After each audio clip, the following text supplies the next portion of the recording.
Welcome to the 185th installment of Ear to the Ground, the Land Stewardship Project's podcast on family farming, sustainable agriculture, local food systems, and local democracy. I'm Brian DeVore, editor of the Land Stewardship Letter. Deborah Fouch digs deep for her artistic inspiration, literally.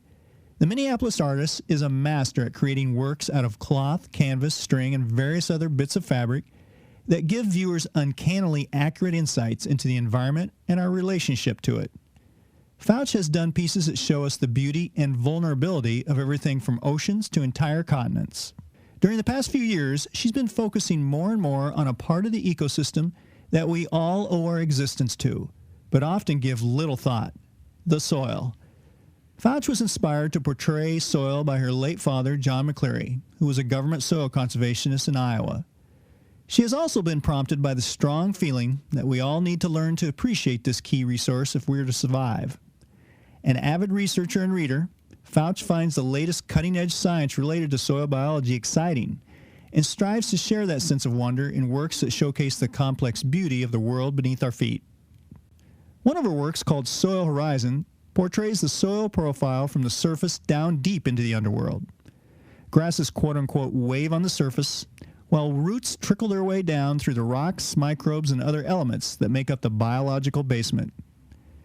Soil Horizon won a blue ribbon at the Minnesota State Fair recently, but even more importantly for Fouch, it drew the attention of people who normally wouldn't think twice about the importance of healthy soil.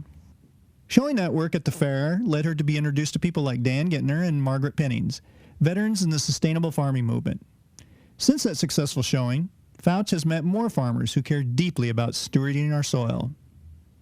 That's inspired her to do more soil-related artwork and to display these works with educational materials that explain not only what threatens soil health, but what farmers, and indeed all of us, can do to stop treating our soil like dirt.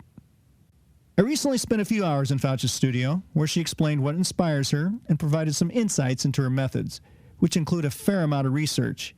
She also talked about how she hopes that by showing the beauty in the soil universe, she can inspire others to take steps in their own lives to protect it. I was wondering, do you do the research first, or you try to do some art first to get inspired? But it sounds like it's a back and forth. It's a back and forth. It's bouncing. And when I started doing the soil pieces. My father died. It's coming up on 4 years now.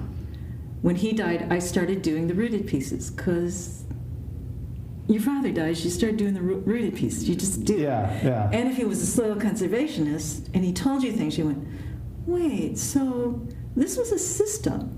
And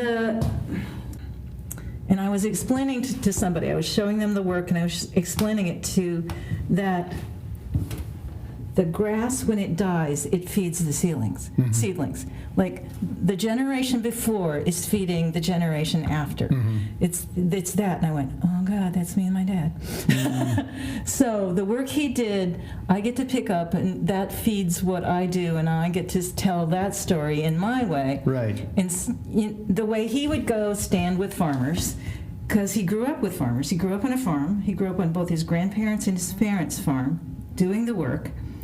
He went to school for stuff and learned about, but he knows you can't just walk up to farmers and go, you're doing that wrong, I'm going to do this way now. No, you stand, you tell them a story, and you go, you see how that's happening there? I bet we could do something about that.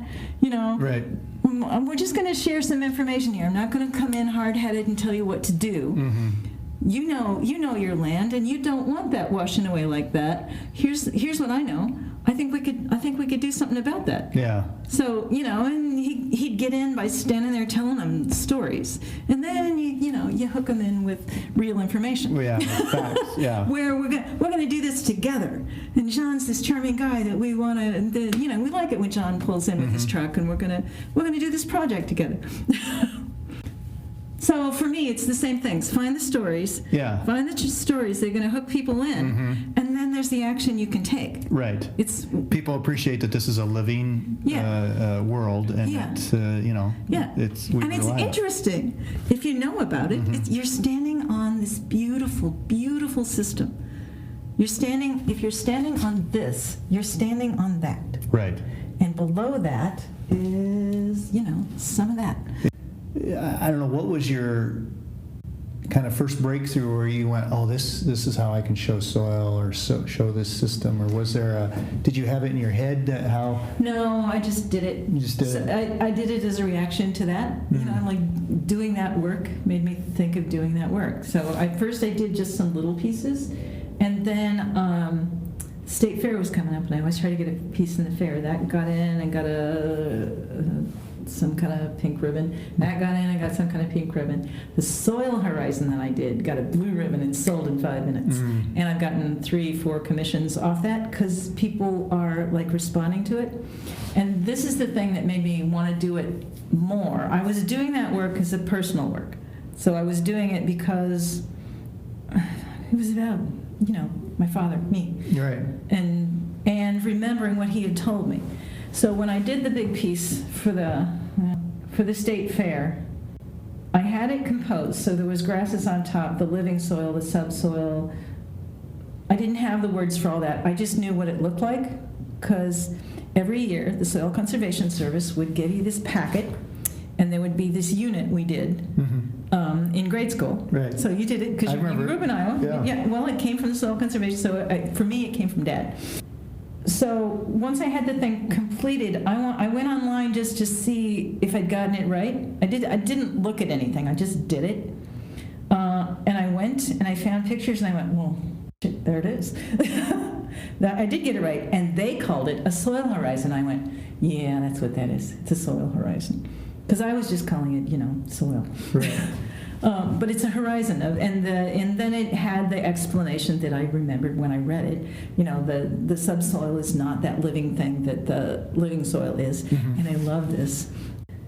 It had that sentence that's, if you scoop up a hand of living soil, there are more things alive in that handful of soil than there have ever been humans on the planet since the beginning of time. Right. And if you do that, people look at your hand. They go, oh, right there, more living things. And like, yeah, living soil. So I had the piece up at the state fair, and there's the big opening they do. So it's exciting to see a blue ribbon and stuff. But here's what was more exciting. There were people standing in front of this piece talking about living soil and what it takes, what farmers are doing now that's not good for it, what other farmers are doing that are good for it. And there was this one woman talking to somebody saying, stop telling me what the problem is. I accept the problem. What is it we can do? Right there. I have succeeded. This is a woman who, I can talk to her later. This is a woman who lives in the city. She's like she's not a gardener. She's not a thing. She now has real information. Yeah. And that she might act differently in the world, having seen that and had that conversation with somebody. Right. At that point, I went, yeah, that's me doing the work that Dad did. Right there. Yep. That's the work I want to do. Yeah. And every time I make one of those soil things, it's gone. I mean, I don't have any big ones because they're all gone. Here's the thing. When I started doing this and I started reading about soil, first I read this article that said there's 60 years of soil left if we don't change what we're doing. At that moment, I had that feeling in my gut like my child had stepped off a curb in front of a bus. I had that amount of fear.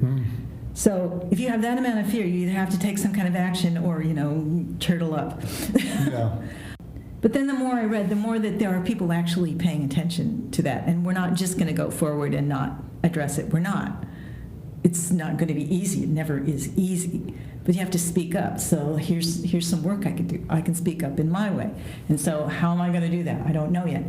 But the first thing I did, I was driving to Iowa. My mom still lives in Charles City. So I go down 35, and I'm looking in like November before it's dried. There's no snow on the ground yet. There are people that have just turned the soil over and left it. How have I been driving past this and not noticed this? This is wrong. Right. So I went, running a billboard saying, he's ruining our... Went, okay, no, shame is not how you solve this. Shame is not a good tactic. You know what I need? I need to meet some farmers. I don't know farmers anymore. So I thought of one farmer that was father of a friend in Charles City. I had a really nice discussion with him at my dad's funeral. I went, okay, well, there's one farmer I know. But then I did this piece at the state fair. I now know 4 organic farmers. Yeah. How can we make this go further? Right. How can we take it off my studio wall and impact people? Well, and this is interesting what you talk about as far as getting people to look at something like this. They learn a story, they're maybe attracted by the beauty, and then it's one thing leads to another, and they can end up talking about some hard issues that maybe if you just, like you said, hit them in the face with, we only have 60 years of soil left on the land. Yeah. Well, where's the conversation go from there? They go, they go, and then I guess we have the zombie apocalypse. Yeah. That's, it's hopeless. Yeah. It's not hopeless.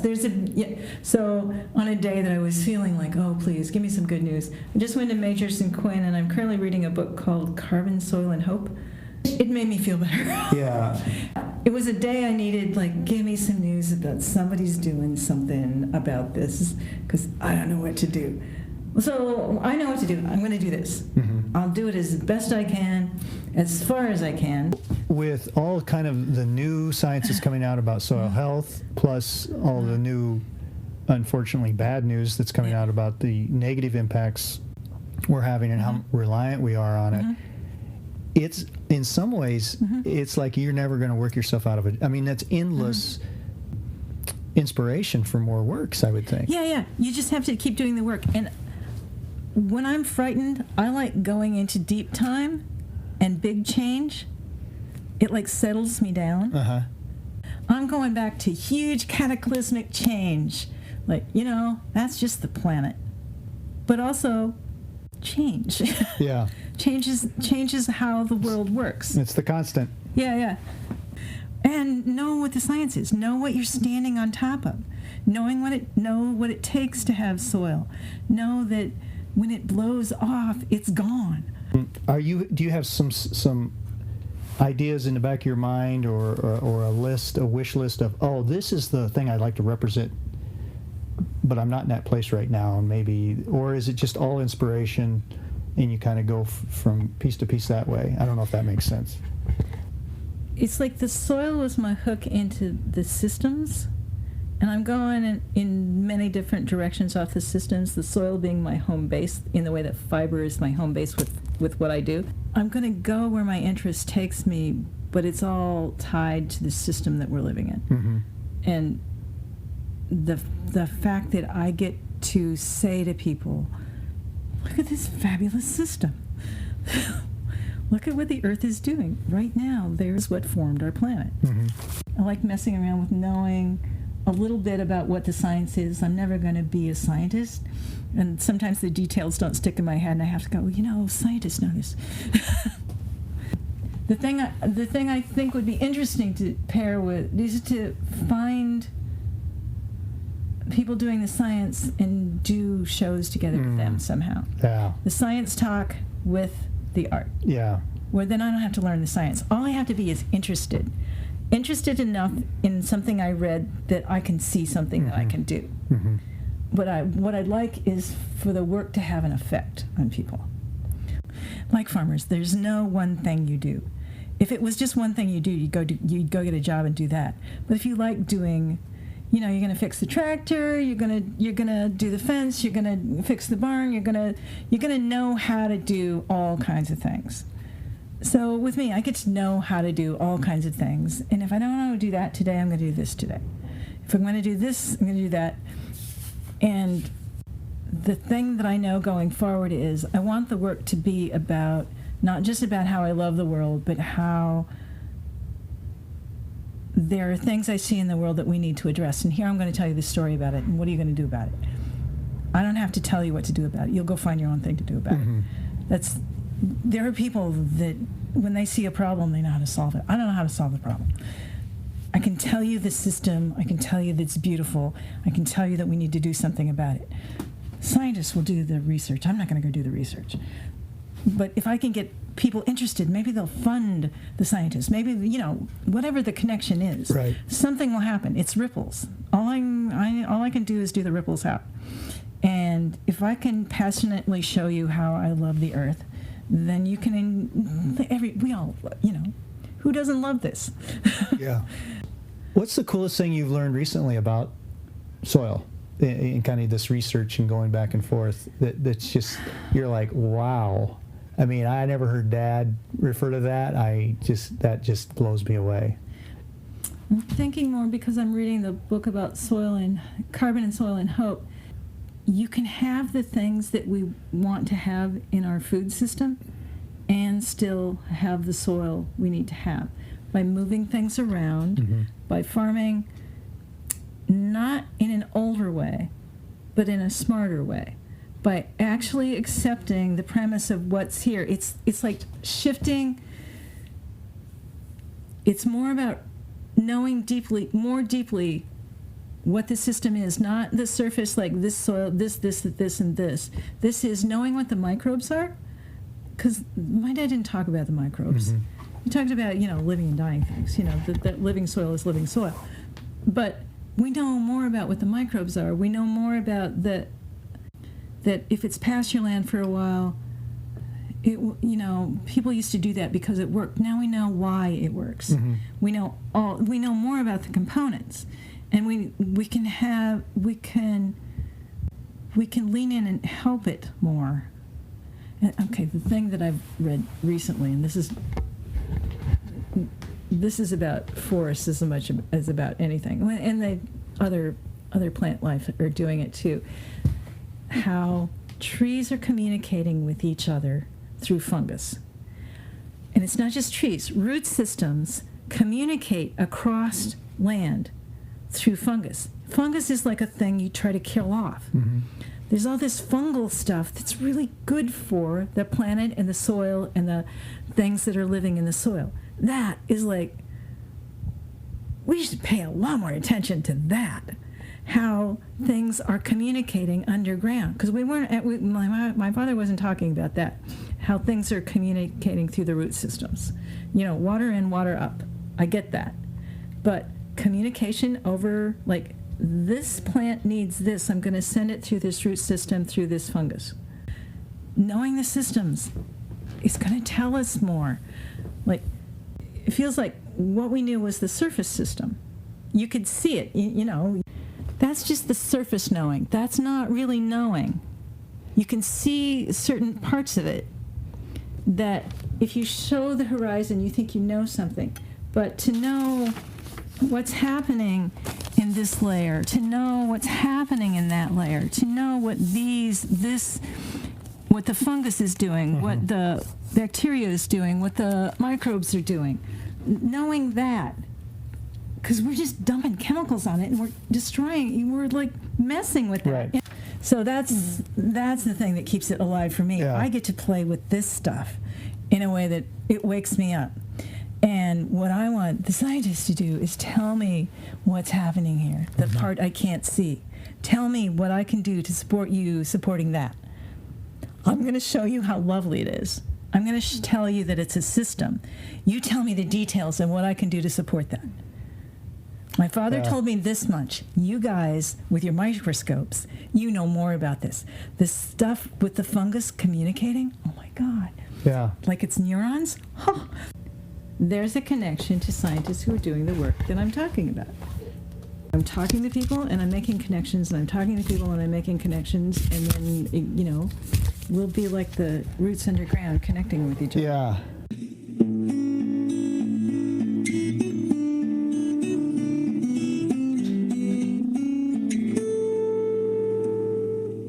For more on Deborah Fauch's art, including a photo of the piece Soil Horizon, see www.deborahfauch.net. That's DEBORAHFOUTCH.net. More information on LSP's work to help farmers develop healthy soil is at landstewardshipproject.org. If you have comments or suggestions about this podcast, contact Brian DeVore at bdevore@landstewardshipproject.org, or you can call 612-722-6377. Thanks to Laura Borgendale, Western Minnesota musician, for Ear to the Ground's theme music. And a special thank you to all of Land Stewardship Project's members who make initiatives such as this podcast possible. If you're not a member, visit landstewardshipproject.org to learn how you can support LSP. Thanks for listening.